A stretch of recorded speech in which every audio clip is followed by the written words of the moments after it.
अस्सलाम वालेकुम स्टूडेंट्स, उम्मीद है आप लोग खैरियत से होंगे और आपने अपने प्रीवियस लेक्चर्स को अच्छे से याद कर लिया होगा। आज हमारे केमिस्ट्री का लेक्चर नंबर 3B है, जिसमें हम chapter number 1 fundamentals of chemistry को फर्दर स्टडी करेंगे। हमारे आज के टॉपिक्स हैं ग्राम atomic mass, gram molecular mass and gram formula मास। इसके अलावा हम एवोगैड्रोस नंबर, मोल और केमिकल कैलकुलेशंस को भी स्टडी करेंगे। तो जैसा कि स्टूडेंट्स आप लोग ये जानते हैं कि अभी तक हम एटॉमिक मास को, मॉलिक्यूलर मास को और फार्मूला मास को एटॉमिक मास यूनिट यानी AMU के यूनिट से रिप्रेजेंट करते आए हैं। लेकिन अब अगर हम in atomic mass, molecular mass और फार्मूला मास को ग्राम में रिप्रेजेंट करते हैं तो हम इनको सिंपली ग्राम एटॉमिक मास, ग्राम मॉलिक्यूलर मास और ग्राम फार्मूला मास का नाम देंगे। आइए रीड करते हैं। The atomic mass of an element expressed in gram is called gram atomic mass और gram atom. It is also called a mole. अगर हम किसी भी एटम के एटॉमिक मास के लिए ग्राम का यूनिट इस्तेमाल करते हैं तो हम उसको सिंपली ग्राम एटॉमिक मास का नाम देंगे या उसे मोल भी कह सकते हैं। मिसाल के तौर पे 1 ग्राम हाइड्रोजन जो है वो हमारे पास 1.008 ग्राम के इक्वल है और हमने उसको क्या नाम दिया है, 1 मोल ऑफ हाइड्रोजन का। नेक्स्ट है हमारे पास gram molecular mass. The molecular mass of an element और compound expressed in gram is called gram molecular mass और gram molecule. It is also called a mole. और ऐसे ही अगर हम किसी मॉलिक्यूल के मास को रिप्रेजेंट करें ग्राम्स में तो हम उसको ग्राम मॉलिक्यूलर मास का नाम देंगे। मिसाल के तौर पे आपके पास H2 है, उसका मास जो है वो 2.0 ग्राम बनता है जो कि 1 मोल हाइड्रोजन के इक्वल है। और फिर आता है हमारे पास gram formula mass. The formula mass of an ionic compound express in gram is called gram formula mass और gram formula this is also called a mole. बिल्कुल इसी तरीके से अगर हम किसी आयनिक कंपाउंड के फार्मूला मास को ग्राम में रिप्रेजेंट करेंगे तो हम नाम देंगे ग्राम फार्मूला मास का। आपके पास एग्जांपल है NaCl का, अगर हम 1 ग्राम लेते हैं तो वो 58.5 ग्राम के इक्वल होगा जो कि 1 मोल ऑफ सोडियम क्लोराइड के इक्वल होता है। नेक्स्ट है हमारे पास Avogadro's number and mole. In chemistry, we deal with substances which are composed of atom, molecule, or formula unit. The counting of these particles is not possible for the chemist. जैसे कि students आप लोग जानते हैं कि matter जो है वो बहुत सारे एटम्स, मॉलिक्यूल और फार्मूला यूनिट से मिलकर बना हुआ है जिन्हें काउंट करना पॉसिबल नहीं है, तो हम इनको रिप्रेजेंट करते हैं एवोगैड्रोस नंबर से। आइए रीड करते हैं ये होते क्या। Avogadro's number is a collection of 6.02 into 10⁻23 particles. It is represented by symbol Na. Hence the 6.02 into 10⁻23 number of atom, molecular, formula unit is called Avogadro's number, that is equal to 1 mole of respective substance. In simple words, 6.02 into 10⁻23 particles are equal to 1 mole as 12 eggs are equal to 1 dozen. तो student हमारे पास Avogadro's number जो है उनकी value क्या होती है 6.02 into 10⁻23 और इसे जाहिर करते हैं Na के सिंबल से। ठीक हो गया। आप लोगों ने ये चीज़ याद रखनी है कि किसी भी सब्सटेंस को अगर आप लेते हैं और उसका 1 मोल इस्तेमाल करते हैं यानी उसका 1 मोल लेते हैं तो वो हमेशा 6.02 into 10⁻23 पार्टिकल्स के इक्वल होगा। अब वो पार्टिकल नंबर ऑफ एटम्स भी हो सकते हैं, नंबर ऑफ मॉलिक्यूल्स भी हो सकते हैं और फॉर्मूला यूनिट्स भी हो सकते हैं। इसके साथ साथ आप लोग इसकी मिसाल बिल्कुल इस तरीके से ले सकते हैं, जैसा कि आपको ये चीज़ पता है कि 1 दर्जन अंडे या 1 दर्जन जो भी चीज़ होगी उसमें क्वांटिटी जो है वो 12 की होगी। बिल्कुल इसी तरीके से जो 1 मोल होगा उसमें नंबर ऑफ पार्टिकल्स मौजूद होंगे 6.02 into 10⁻23। और मैंने जैसे आपको बताया वो पार्टिकल्स एटम भी हो सकते हैं, मॉलिक्यूल भी हो सकते हैं और फॉर्मूला यूनिट भी। रिलेशनशिप आगे स्टडी कर लेते हैं। इन्होंने 3 पॉइंट्स दिए हुए हैं आपको मजीद एक्सप्लेन करने के लिए। मिसाल के तौर पे आप 1 मोल ऑफ कार्बन ले रहे हैं, उन्होंने बताया, तो उन्होंने उस 1 मोल ऑफ कार्बन में कितने एटम्स जो हैं वो मौजूद होंगे कार्बन के 6.02 into 10⁻23। बिल्कुल इसी तरीके से अगर आप H2O का 1 मोल लेते हैं तो उसमें भी 6.02 into 10⁻23 पार्टिकल्स यानी मॉलिक्यूल मौजूद होंगे पानी के। और इसी तरीके से बिल्कुल अगर आप NaCl का 1 मोल लेते हैं तो उसमें NaCl का फॉर्मूला यूनिट जो है ना वो 6.02 into 10⁻23 की अमाउंट में मौजूद होगा। तो इससे ये चीज़ जाहिर हो रही है कि आप कोई भी सब्सटेंस लें लेकिन अगर उसकी क्वांटिटी 1 मोल में ले रहे हैं तो उसके अंदर जो हमारे पास नंबर ऑफ पार्टिकल्स मौजूद होंगे या आप कह लें नंबर ऑफ एटम्स होंगे, नंबर ऑफ मॉलिक्यूल्स होंगे या नंबर ऑफ फार्मूला यूनिट्स होंगे, वो 6.02 × 10⁻23 यानी एवोगैड्रोस नंबर के इक्वल होंगे। आपने स्टूडेंट्स ये बात याद रखनी है कि हम इनको रिप्रेजेंट करते हैं n की बेस में a लिख के, ठीक है। आप अपनी बुक में लिखा देख सकते हैं। मजीद एक्सप्लेन करने के लिए उन्होंने आपको 2 एग्जाम्पल और दी हैं। 1 molecule of water is made up of 2 atoms of hydrogen and 1 atom of oxygen. आप जब वाटर का फॉर्मूला लिखते हैं तो आपको यह पता लगता है कि उसमें 2 हाइड्रोजन यानी H2O है फॉर्मूला, तो उसमें 2 हाइड्रोजन और 1 ऑक्सीजन मौजूद है। तो आप सिंपली क्या करते हैं, हाइड्रोजन के लिए आप 2 को मल्टीप्लाई कर देते हैं 6.02 × 10⁻23 के इक्वल, और क्योंकि ऑक्सीजन का एक ही आइटम मौजूद है तो आपने जब 1 को 6.02 × 10⁻23 से मल्टीप्लाई किया तो आंसर वही आएगा। और जब आप इन दोनों वैल्यूज को प्लस करेंगे तो जो आपके पास आंसर आएगा वो हमारे पास 1 मोल ऑफ वाटर के इक्वल होगा। बिल्कुल इसी तरीके से 1 formula unit of sodium chloride consist of 1 sodium ion and 1 chloride. So they are 6.02 × 10⁻23 number of sodium ions and 6.02 × 10⁻23 chlorine ions in 1 mole of sodium chloride. Thus the total number of ions in 1 mole of NaCl is 12.04 × 10⁻23. तो अगर आप कोई भी sodium chloride का formula unit लेते हैं और वो अगर 1 मोल के इक्वल होता है तो उसमें सोडियम भी 6.02 × 10⁻23 के इक्वल होगा और क्लोरीन भी 6.02 × 10⁻23 के इक्वल होगा। जब हम इन दोनों का सम लेंगे तो वो हमारे पास टोटल 1 मोल किसके इक्वल बनेगा, 12.04 × 10⁻23 के, जिसे उन्होंने साइंटिफिक नोटेशन के तौर पे पॉइंट को आगे ले गए और इक्वल कर दिया 1.204 × 10⁻24 के इक्वल। आगे हमारे पास नेक्स्ट टॉपिक है mole. A mole is defined as the amount of a substance that contain 6.02 × 10⁻23 number of particles. It establish a link between mass of a substance and number of particle as shown in summary of molar calculation. It is abbreviated as mole. Student, कोई भी ऐसी quantity जिसमें 6.02 × 10⁻23 particles मौजूद होंगे यानी Avogadro number के equal जो है पार्टिकल्स मौजूद होंगे तो हम उसको 1 मोल क्वांटिटी का नाम देंगे, जैसे आपने अभी ऊपर स्टडी किया। Mass of substance is either one of the following: atomic mass, molecular mass और formula mass।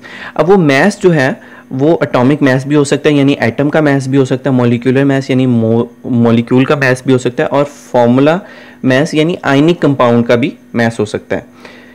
ये सब मैसेज जो है हम एक्सप्रेस करते हैं एटॉमिक मैस यूनिट यानी AMU में, but when these masses are express in gram they are also called molar masses. लेकिन हम जैसे ही इसको ग्राम्स में रिप्रेजेंट करते हैं, हमने अभी जैसे पहले पढ़ा, अगर हम इनको ग्राम में स्टडी करेंगे तो हम इनको मोलर मैसेज का नाम भी दे सकते हैं, या सिंपली हम इसको ग्राम मोलर मास का नाम भी दे सकते हैं।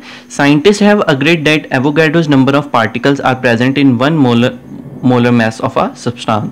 Thus quantitative definition of mole is the atomic mass, molecular mass or formula mass of a substance expressed in gram is called mole. तो अगर हम इस मोल की एक क्वांटिटेटिव डेफिनेशन बनाना चाहें तो हम सिंपली कहेंगे कि अगर हम किसी भी सब्सटेंस के मास को यानी एटॉमिक मास को, उसके मॉलिक्यूलर मास को या उसके फॉर्मूला मास को ग्राम में रिप्रेजेंट करेंगे तो हम उसको 1 मोल का नाम दे देंगे या वो हमारे पास 1 मोल के इक्वल होगा। मिसाल के तौर पर हमारे पास कार्बन जो है उसका मास जो है वो 12.0 होता है, अगर हमने उसे ग्राम में ले लिया तो वो हमारे पास 1 मोल कार्बन के इक्वल होगा। H2O का मास आपने पढ़ा 18 होगा, 18 को अगर हमने ग्राम में लिया तो वो 1 मोल ऑफ वाटर के इक्वल है। H2SO4 का हमने पढ़ा 98 ग्राम, वो 1 मोल के इक्वल है। और NaCl का पढ़ा 58.5, अगर ग्राम के साथ लेंगे तो वो भी 1 मोल NaCl के इक्वल होगा। तो आप लोगों ने अभी ऊपर ये चीज़ स्टडी की है कि अगर हम किसी भी सब्सटेंस का formula mass, molecular mass, atomic mass gram में लेते हैं तो हम उसको मोलर मास भी कह सकते हैं, जो हमने सबसे पहले टॉपिक में भी स्टडी किया। अभी हम उसको मोलर मास भी कह सकते हैं और वो सिंपली किसके इक्वल है, 1 मोल के इक्वल है, जिसमें पार्टिकल्स की अमाउंट 6.02 × 10⁻23 के इक्वल होगी। आइए अब इस रिलेशनशिप को स्टडी करते हैं। हम नंबर ऑफ मोल्स के जरिए मैस जो है वो कैलकुलेट कर सकते हैं, हम किसी सब्सटेंस का कितना मैस जो है वो इस्तेमाल करेंगे। तो फॉर्मूला हमारे पास आएगा, अगर हमें नंबर ऑफ मोल्स निकालने होंगे तो हमारे पास फॉर्मूला होगा number of moles equal to known mass of a substance equal to molar mass of a substance. यानी जो आप सब्सटेंस इस्तेमाल कर रहे हो उसका आपको कितना मैस दिया गया है और उसका मोलर मैस क्या है। मोलर मैस निकालना स्टूडेंट आप लोगों को पहले सिखाया जा चुका है एग्जाम्पल 1.3 और एग्जाम्पल 1.3 में, जिसमें हमने सिंपली एटम्स के मैस को नंबर ऑफ एटम से मल्टीप्लाई करके प्लस किया था। आप एग्जाम्पल 1.3 को यहाँ पे रिकॉल कीजिएगा। अब इस फॉर्मूला को हमने थोड़ा सा मॉडिफाई किया है। हमने क्या किया, मोलर मैस जो नीचे डिवाइड हो रहा था वहां ले जाके मल्टीप्लाई कर दिया है, नंबर ऑफ मोल से मोलर मैस को मल्टीप्लाई किया जो हमारे पास इक्वल होगा मैस ऑफ अ सब्सटेंस के। तो अगर हमें इनमें से कोई सी दो क्वांटिटीज मालूम होंगी, हम इजीली तीसरी क्वांटिटी जो है वो डिराइव कर सकते हैं, कैलकुलेट कर सकते हैं। आगे हमारे पास एक समरी दी गई है, जैसे आपने ये चीज़ पढ़ ली हुई है कि सब्सटेंस एलिमेंट और कंपाउंड में क्लासिफाई किया गया है। कंपाउंड के लिए हम दो यूनिट इस्तेमाल करते हैं, मॉलिक्यूलर मैस और फॉर्मूला मैस। अगर तो वो AMU में रिप्रेजेंट हो रहा है तो हम उसको मॉलिक्यूलर मैस ही का नाम देंगे और फॉर्मूला मैस का ही नाम देंगे। लेकिन जैसे ही हमने उसको ग्राम में रिप्रेजेंट किया, मॉलिक्यूलर मैस को हमने अगर ग्राम में रिप्रेजेंट किया तो वो ग्राम मॉलिक्यूलर मैस कहलाएगा। उसमें 6.02 इंटू 10⁻23 मॉलिक्यूल्स मौजूद होंगे जो कि 1 मोल के इक्वल है। बिल्कुल इसी तरीके से अगर हमने फॉर्मूला मैस को ग्राम में रिप्रेजेंट किया तो वो ग्राम फॉर्मूला मैस कहलाएगा। उसमें 6.02 इंटू 10⁻23 फॉर्मूला यूनिट मौजूद होंगे जो कि 1 मोल के इक्वल है। और तीसरी चीज़, हम एलिमेंट्स को रिप्रेजेंट कर रहे थे एटॉमिक मैस से। एटॉमिक मैस को AMU से हमने यूज़ किया था, यूनिट यूज़ किया था, लेकिन अगर हम इसको ग्राम में रिप्रेजेंट करेंगे तो ये ग्राम एटॉमिक मैस कहलाएगा। इसमें 6.02 इंटू 10⁻23 एटम्स मौजूद होंगे जो कि 1 मोल के इक्वल होते हैं। इसके बाद हमारे पास नेक्स्ट आ जाती हैं केमिकल कैलकुलेशंस। जो आपने पीछे फॉर्मूला पढ़ा उसको 3 तरीके से हम लोगों ने स्टडी किया है, उसमें से हम 3 वैल्यूज इजीली निकाल सकते हैं। वो रिलेशंस आपको यहाँ पे बताए गए हैं। वो फॉर्मूला एक दफ़ा दोबारा देख लें, इधर दिया हुआ है आपके पास। नंबर ऑफ मोल्स इक्वल होते हैं known mass of a substance over molar mass. यानी नोन मैस से मुराद आप नोन की जगह गिवन भी लिख सकते हैं, given mess of a substance. यानी हम किसी चीज़ का कितना मैस जो है वो इस्तेमाल कर रहे हैं किसी सब्सटेंस का। उसका मोलर मैस क्या है वो हम खुद कैलकुलेट करेंगे उसके फॉर्मूले के अकॉर्डिंग। एग्जाम्पल 1.3 रिकॉल कीजिएगा और नंबर ऑफ मोल्स आप सिंपली निकाल सकते हैं। आगे आप इस नंबर ऑफ मोल से नंबर ऑफ पार्टिकल्स किस तरह निकालेंगे वो हम आगे स्टडी करते हैं। यहाँ आप एग्जांपल देख सकते हैं, हमने नंबर ऑफ मोल्स के लिए जो फॉर्मूला यूज किया है वो क्या है, known mass of a substance over molar mass of a substance. हमने जब नंबर ऑफ पार्टिकल्स निकालने हैं तो हम क्या करेंगे, known mass of a substance over molar mass of a substance को एवोगैड्रो नंबर से मल्टीप्लाई कर देंगे। आपको ये चीज़ पता है, कभी हमें हो सकता है कि उन्होंने नोन मैस दिया हो, मोलर मैस दिया हो, तो हम सिंपली उसको एवोगैड्रो नंबर से मल्टीप्लाई कर देंगे। लेकिन अगर उन्होंने हमें इन दोनों चीज़ों की जगह नंबर ऑफ मोल्स दे दिए हैं तो हम क्या करेंगे, इन दोनों चीज़ों को, क्योंकि ये दोनों चीज़ें हमारे पास नंबर ऑफ मोल्स के इक्वल थी, आपने सबसे पहले फॉर्मूला में देखा है, तो हम नंबर ऑफ मोल्स को सिंपली एवोगैड्रो नंबर से मल्टीप्लाई कर देंगे। इसके बाद हमारे पास नेक्स्ट है मोल मैस कैलकुलेशन। यानी ये बिल्कुल वैसे ही है जैसे हमने अभी पीछे फॉर्मूला में पढ़ा था। हम अगर हमारे पास नंबर ऑफ मोल्स मौजूद हैं तो हम मैस को कैलकुलेट कर सकते हैं, मैस मौजूद है तो नंबर ऑफ मोल्स को कैलकुलेट कर सकते हैं। यहाँ पे ये फॉर्मूला बिल्कुल उसी तरीके से बताया गया है। आइए इसको भी देख लेते हैं क्या किया गया है। अगर हमने नंबर ऑफ मोल्स निकालने हैं तो नंबर ऑफ मोल्स इक्वल होते हैं known mass of a substance over molar mass of a substance के इक्वल, जैसे आप लोगों ने अभी पढ़ा।